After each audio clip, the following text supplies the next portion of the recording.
Hi guys, thanks for joining me. Roger Crow here. Today I'm going to be speaking about Star Trek 3, The Search for Spock. I hope you enjoy and stay tuned because later on there's going to be my interview with Christopher Lloyd from that very film. That's a chat out we had a few years ago.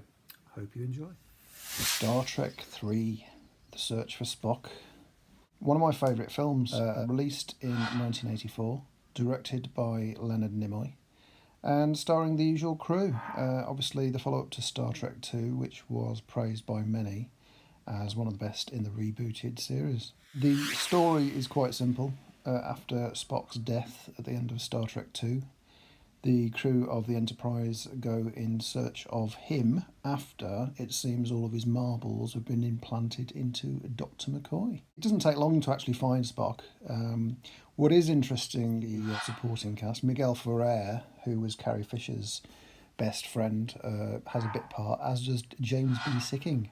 Now, interesting fact here, I had a chat with James a few years ago, friends with Harve Bennett, the producer, who offered him a very small role as thanks for all his hard work over the years. James essentially did it for nothing, and Harve says, well, I'm going to pay you back one day. So fast forward to the summer of '84, and James B. Sicking was one of the torch carriers in the Olympics. So the effects are pretty good, considering the budget is quite modest, as you can probably tell by the sets. Good performance by William Shatner. I would say one of his best, especially, spoiler alert, when his son David is killed by the Klingons.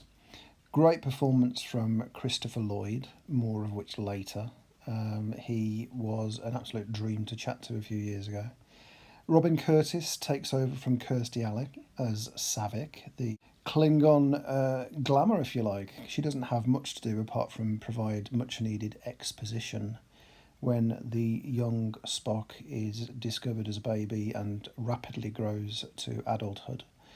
The escape from the orbiting space station for me is one of the best scenes in any Star Trek films. Very simply done, but thanks to an incredible James Horner score. As you'll remember, he worked on Star Trek 2. Stealing the Enterprise is one of my favourite scenes. It's great to see the old crew back together, although obviously Spock, aka Leonard Nimoy, doesn't turn up to the end, naturally, because he was busy directing his first Star Trek film. And as any Trek fan will tell you, he followed it up with Star Trek 4, naturally, which became one of the highest grossing films in the franchise to that point. It is obviously quite dated now. Some of the fashions are very dubious, I find. And it's a shame that Nichelle Nichols doesn't have more to do. She's essentially missing for most of the second act. But even the marketing's pretty good. Bob Peake was such a great illustrator. It's lovely to see some of his terrific artwork on the posters, especially these days when everything seems to be badly photoshopped mosaics. If you've not seen it before, it's well worth a look. Obviously, I would give it a look in sequence. You don't need to have seen Star Trek the Motion Picture from '79. Quite important to have seen the Star Trek 2 from 1982. As it is the second part of a trilogy, concluding with Star Trek 4. And if you like to see more of my stuff, go to crowsfeet.wordpress.com. Thanks for watching. Villains are fun. I mean, actors will tell you villains are fun, but this villain just had no. It's like he was genetically missing any notion of guilt or conscience or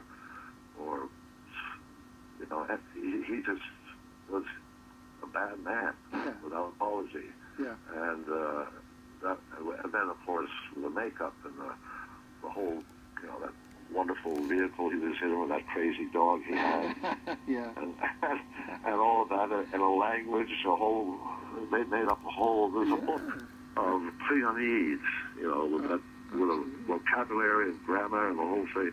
It was a lot of fun.